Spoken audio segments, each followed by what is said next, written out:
한국으로 향하는 비행기 안. 한 외국인 아기의 울음소리가 조용한 기내의 정적을 깹니다. 부모는 서둘러 아기를 달래보지만 아이는 몇 분째 울음을 그치지 않는데요. 부모는 울먹이며 주변을 힐끗힐끗 살펴보며 승객들의 반응을 살핍니다. 일본에 있을 때처럼 누군가가 항의하지 않을까 걱정스러워 보였습니다. 불행한 예감은 왜 이렇게 잘 맞는 걸까요? 한 중년 남자가 결심한 듯 자리에서 일어나 부부에게 다가갑니다. 성큼성큼 다가오는 남자를 보며 외국인 부부는 긴장합니다. 과연 이 외국인 가족은 아기와 함께 무사히 비행을 마칠 수 있을까요? 오늘의 이야기 시작합니다. 안녕하세요. 저는 현재 가족과 함께 한국에서 머무르고 있는 에릭입니다. 저는 프리랜서 작가이고 아내인 소피아는 온라인 마케팅 전문가로 둘 다 재택근무를 하면서 세계를 자유롭게 여행하며 지내고 있었는데요. 그러다 우리 부부에게 아이가 생기면서 많은 변화가 찾아왔습니다. 소피아가 임신을 하고 우리는 스페인으로 돌아가 출산을 준비하며 그곳에서 예쁜 아들을 만날 수 있었어요. 아들이 생후 1년이 되자 우리는 다시 다른 곳으로 떠나자고 결심했습니다. 어차피 나중에 아이가 유치원에 들어가면서부터 성인이 될 때까지는 스페인에서 쭉 살아야 할 것 같아 그 전에 가보지 못한 다른 나라에서 살아보고 싶었습니다. 물론 아기가 생기면서 나라를 선택할 때 고려해야 할 사항들이 많아졌어요. 아기를 위해서는 위생과 치안, 그리고 의료 수준까지 모두 높은 곳이어야 했고 인프라도 어느 정도 갖추어져 있어야 했습니다. 그러면서도 저희가 아직 가보지 못한 국가여야만 했었죠. 고민 끝에 저희가 선택한 나라는 일본이었습니다. 일본은 세계적으로 사람들이 예의 바르다고 알려져 있었고 기본적으로 선진국으로서 인프라가 잘 갖추어져 있다고 생각했습니다. 그래서 저희는 교토로 이주하기로 했습니다. 교토는 전통 문화와 역사적인 명소들이 잘 보존되어 있고 조용하고 평화로운 분위기의 도시였습니다. 처음 들으시면 교토 생활이 정말 괜찮다고 느끼실 겁니다. 사실 저희도 처음에는 그렇게 생각했었어요. 그런데 일본은 예상외로 아날로그적인 나라였습니다. 그 때문인지 모든 것이 너무 느리게 진행되었고 전통적인 방식을 고수하는 모습도 많이 보였습니다. 스페인에서도 행정이나 택배가 느려서 불편했던 적이 많았지만 일본도 이에 뒤지지 않았습니다. 마치 어디가 더 느리게 하는지 시합하는 것 같아 보였거든요. 한 번은 인터넷 설치를 위해 통신사에 연락했는데 설치 일정을 잡는 데만 일주일이 걸렸습니다. 게다가 설치 기사님이 약속한 시간에 오지 않아서 하루 종일 기다리다 결국 다시 일정을 잡아야 했었죠. 이런 일들이 반복되다 보니 인터넷을 사용하는데 상당한 불편함이 있었습니다. 또한 일본의 관습들 중 하나인 쓰레기 분리수거 규칙은 정말 복잡했습니다. 분리수거를 정확히 지키지 않으면 쓰레기가 수거되지 않아 쓰레기장을 가득 채우는 일이 자주 발생했었어요. 한 번은 재활용 쓰레기를 잘못 배출해서 이웃 주민에게 지적받은 적도 있었어요. 교토 생활의 또 다른 어려움은 바로 언어 장벽이었어요. 일본어를 배우려고 노력했지만 현지인들이 사용하는 방언과 빠른 말투 때문에 의사소통이 쉽지 않았었어요. 한 번은 병원에 가야 했는데 의료진과의 소통이 원활하지 않아 곤란했던 적이 있었죠. 특히 아기가 아플 때는 그 불편함이 더 크게 다가왔었죠. 그중에 일본 문화 특유의 눈치를 많이 봐야 하는 점이 가장 힘들었던 것 같아요. 일본은 흔히 조용하고 예의 바르다는 이미지가 있었지만 그 이면에는 민폐를 끼치면 안 된다는 사고방식이 강하게 자리 잡고 있기 때문이죠. 문제는 이게 남한테도 만만치 않게 깐깐하다는 거예요. 일본의 전철과 버스는 지나칠 정도로 조용합니다. 만약 전화라도 울리면 사람들이 모두 무시무시한 얼굴로 그 사람을 째려보죠. 저도 급한 연락이 와서 어쩔 수 없이 작은 목소리로 소곤거리며 통화를 한 적이 있었는데 중년의 아주머니께서 매서운 눈으로 저를 째려봐 식은땀이 흐르더군요. 물론 공공장소에서 큰 소리로 떠들면 안 되겠지만 부득이한 상황은 이해해주면 참 좋을 텐데 매정하게도 그런 부분에 있어서 배려가 없더군요. 아기가 어렸기 때문에 먼 곳을 다니며 여러 곳을 구경하지는 못했지만 료칸에서 머물며 온천 여행 정도는 즐길 수 있을 것 같았습니다. 그래서 가족과 함께 교토의 유명한 온천 마을로 떠났습니다. 여행이 순조로울 거라 기대했죠. 그러나 아들이 갑자기 울음을 터뜨리자 주위 사람들의 싸늘한 눈빛이 저희를 향하고 있었어요.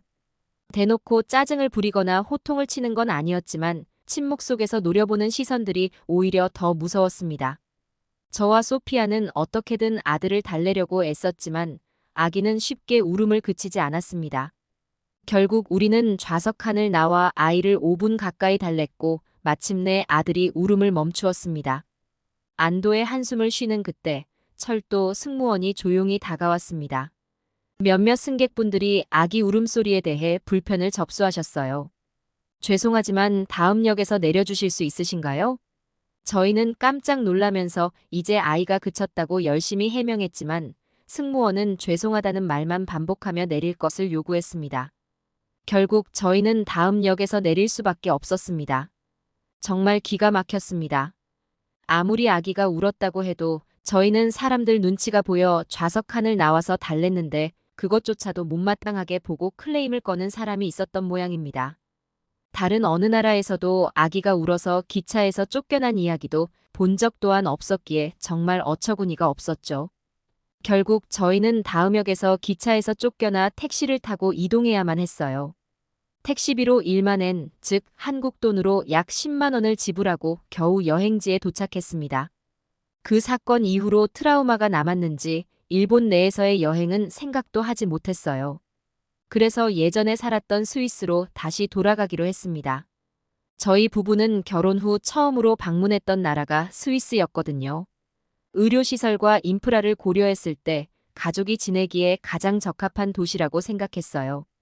그래서 이곳에서 새로운 출발을 하기로 마음먹고 스위스로 떠나기 전에 저희는 한국에 짐시 들러 일주일간 관광을 하기로 했습니다.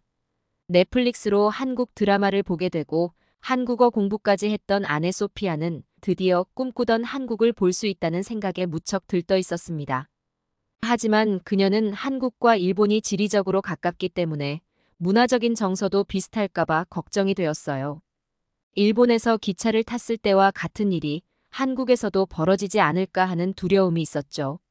그래서 우리는 한국을 여행지로서만 짧게 즐기기로 결정했습니다. 소피아는 대한항공 인천행 비행기를 타기 위해 탑승 게이트에 서자 일본어 대신 한국어가 들리는 것이 신기하다며 설레는 마음을 감추지 못했습니다. 대부분의 승객이 일본에서 고향으로 돌아가는 한국인인 것 같았습니다. 마침내 비행기에 탑승한 우리는 이번엔 아기가 울지 않기를 간절히 바랬어요. 한국과 일본은 가까워서 비행시간이 고작 2시간에 불과했지만 밤시간 비행기였기 때문에 자는 승객들도 있을 테니까요. 그러나 우리의 기대와는 달리 아들은 비행기를 탄 지 20분 만에 보채기 시작했습니다. 또다시 일본 기차에서 겪었던 악몽이 재현되는 것 같았습니다. 아기의 칭얼거리는 소리는 점점 커지더니 결국 큰 소리로 울음을 터뜨렸습니다.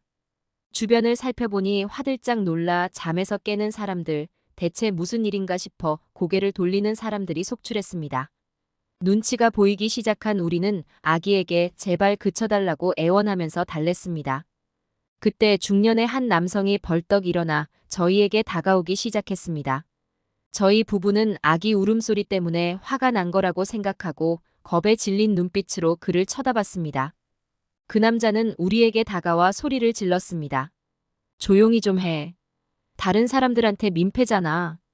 그 순간 근처에 계시던 한 여성분이 자리에서 일어나 남자에게 다가가며 말했습니다. 아이가 울 수도 있지. 뭘 그런 걸 가지고 그렇게 소리를 지르는 거죠? 당신 때문에 아이가 더 울어요. 어떻게 책임지실 건가요? 남자와 여자는 서로 언성을 높이며 싸우기 시작했고 그 소리에 승객들은 더욱 놀라서 지켜보고 또 어떤 승객은 여성분의 말에 같이 맞장구 쳐주고 있었습니다. 승무원이 다가와서 중재하려고 했지만 비행기 안에서 사람들의 목소리는 점점 커져만 갔습니다. 승무원이 마침내 두 사람 사이에 서서 진정시키려 애쓰며 말했습니다. 여러분, 진정해 주세요. 승객 여러분께 불편을 드려 죄송합니다. 결국 남자는 분노를 참지 못하고 자리를 옮겼고 여자분들은 우리에게 따뜻하게 미소 지으며 괜찮아요? 힘내세요 라고 말해주었습니다. 그제서야 우리는 조금 안심할 수 있었고 주변 승객들도 이해해주는 분위기가 되어 다행이었습니다. 상황은 진정되었지만 우리 아들은 아직 진정이 덜 되었나 봅니다. 계속해서 아들 달래기를 하고 있는데 좀 전에 싸우셨던 여성분이 아기를 달래주고 싶어 한다고 안아봐도 되겠냐고 물어보더라고요. 평소 같으면 모르는 사람에게 절대 아기와의 스킨십을 허용하지 않았겠지만 아기가 울고 있는 정신없는 상황이었기 때문에 우리는 얼떨결에 아기를 여성분에게 안겨주었습니다. 그녀는 굉장히 능숙한 손길로 아기를 안고 달랬습니다. 또한 즐겁게도 해주며 아이를 달래자 아기는 점점 울음을 그치기 시작했습니다. 달랜 아기를 다시 저희에게 넘기려고 했지만 아들이 그녀에게 꼭 붙어 떨어지지 않으려고 했습니다. 제가 억지로 떼어내려고 했지만 다시 울기 시작했죠. 그녀는 결국 다시 아기를 안아주었습니다. 그런데 그때 갑자기 한 여성이 벌떡 일어나 저희 쪽으로 걸어왔습니다. 그녀는 그 여성분에게 말을 걸더니 자기가 안겠다는 듯 손을 뻗었습니다. 그리고 잠시 저희 쪽으로 고개를 돌리면서 영어로 괜찮으시죠? 라고 물었습니다. 아마도 그녀가 힘들어 보였기 때문에 도와주려는 듯 했습니다. 저희가 고개를 끄덕이며 승낙하자 아들을 받은 여성은 그녀가 한 것처럼 능숙한 손길로 아이를 안으며 한국어로 자장가를 불렀습니다. 그녀는 작은 소리로 자장가를 불렀지만 작은 소리에도 예민했던 일본인들을 생각하면 한국인 승객들도 똑같지 않을까 싶어 걱정되었습니다. 그러나 놀랍게도 승객들은 이어폰을 착용하고 영화를 보거나 귀마개를 착용하고 잠드는 등 본인 할 일에 집중했고 어떤 분들은 아기가 점점 잠드는 모습을 보며 미소를 짓고 있었습니다. 저희를 째려보는 사람은 아무도 없었죠. 마침내 아기가 완전히 잠이 들자 그녀는 아기를 다시 저희에게 안겨주었습니다. 우리는 그녀에게 감사하다고 말했습니다. 또 이렇게 한국 승객 2명의 도움과 나머지 승객들이 배려해준 덕분에 비행기는 무사히 인천공항에 도착할 수 있었습니다. 소피아는 비행기에서 내리면서도 한국어로 들리는 안내방송과 한국인 승무원들의 친절한 미소에 감탄했어요. 한국에 오길 정말 잘한 것 같아 그녀는 감격스러운 표정으로 말했습니다. 정말 감사하게도 저희는 도착하기 전에 선물도 받았습니다. 아까 그 여성분 지인께서 저희에게 다가와 담요 같은 것을 하나 건네며 이건 포대기입니다 라고 했습니다. 그는 이 포대기가 그녀가 직접 만든 것이라고 이야기했습니다.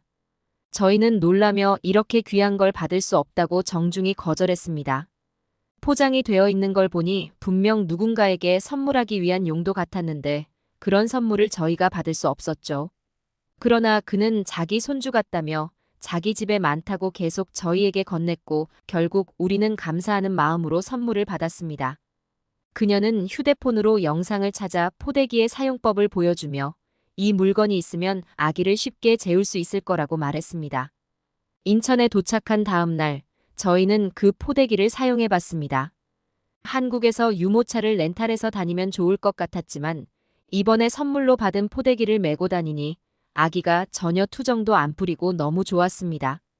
그래서 한국에 있는 내내 이 포대기를 애용하게 되었습니다. 한국에서 일주일을 보내면서 우리는 한 가지 결정을 내리게 되었어요. 스위스 대신 한국에서 단기간 살아보기로 한 것입니다. 아이와 함께 다녀보니 한국은 일본과 확연히 다르다는 것을 알 수 있었어요. 한국 사람들은 대중교통에서 작은 말소리 정도는 크게 신경 쓰지 않았고 아기가 울음소리를 내도 오히려 사랑스럽게 봐주는 어르신들이 많았습니다. 이런 나라라면 거주하면서 아이를 키워도 되겠다고 생각했습니다. 한국은 90일 동안 무비자 입국이 가능한 나라이기 때문에 석 달 동안 살아본 뒤 스페인으로 돌아가 결정을 내릴 예정입니다. 어차피 비자를 새로 발급받으려면 스페인에 한 번은 돌아가야 했으니까요. 현재 2달 동안 한국에서 지냈는데 큰 변수가 생기지 않는 한 한국을 다시 찾게 될 것 같습니다. 어떠셨나요?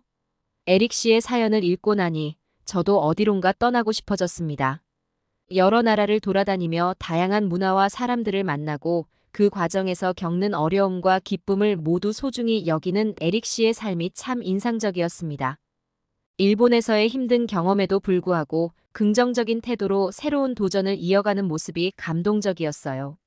특히 한국에서의 따뜻한 경험을 통해 이 가족이 다시 여행에 대한 용기를 얻는 모습이 정말 아름답게 느껴졌습니다. 앞으로 에릭 씨 가족이 한국에서 행복한 시간을 보내길 진심으로 응원합니다. 저도 언젠가 에릭 씨처럼 새로운 곳에서 다양한 경험을 쌓아가고 싶네요. 여러분, 이어서 시청하실 추천 영상도 준비하였습니다. 보이시는 화면을 눌러주세요. 감동적인 이야기나 재미있는 실화를 제보하고 싶으시다면 아래 이메일로 보내주세요. 저희가 여러분의 소중한 사연을 영상으로 만들어드리겠습니다. 여러분의 하루가 작은 기쁨과 감동으로 가득하길 바랍니다. 지금까지 두근감동이었습니다. 구독과 좋아요는 영상 제작에 큰 힘이 됩니다. 끝까지 시청해주셔서 감사합니다.